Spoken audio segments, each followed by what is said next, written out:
मुख्यमंत्री डॉक्टर माणिक साहा ने कसारीपट्टी सुंदरी काली मंदिर का उद्घाटन किया। कार्यक्रम में नगर निगम मेयर दीपक मजूमदार उपस्थित रहे।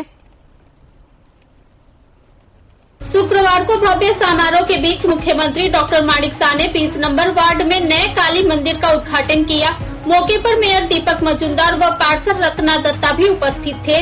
मुख्यमंत्री ने कहा कि 2018 से पहले पूजा अर्चना का ऐसा माहौल नहीं था, पर अब राज्य सभी धर्मों के लोगों को स्वतंत्र रूप से अपने रीति रिवाज के अनुसार त्योहार मना रहे हैं।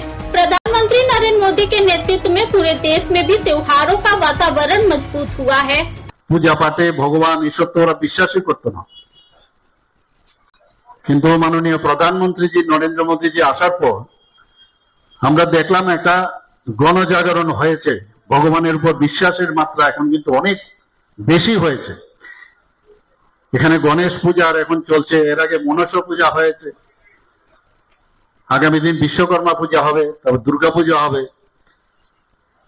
তো এই যে একটা বাতাবরণ সেটা তৈরি হয়েছে, আমরা পুজো দেই, আমরা জল দিয়ে পরিষ্কার করি, মন্দির পরিষ্কার করি, কিন্তু নিজের মনকে পরিষ্কার করি। আসলে আমাদের এখানে ঠাকুর মশাই, পুরোহিত মশাই যে মাথার মধ্যে আমাদের জল দিল, সেটা কিন্তু আমাদেরকে যে আমার যে মস্তিষ্কের মধ্যে যদি কোনো মেঘ, কালো মেঘ জমে থাকে, সেটা যাতে পরিষ্কার হয় তার জন্য কিন্তু এই জল ছিটানো।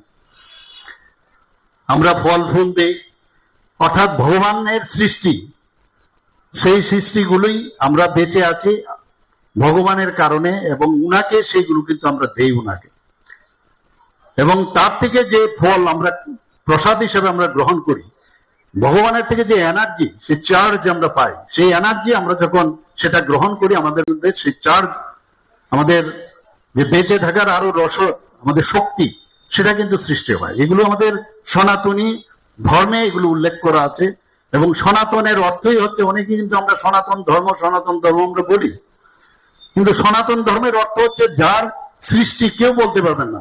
उद्घाटन समारोह को लेकर क्षेत्र में उत्साह देखा गया। Bureau report fact finder.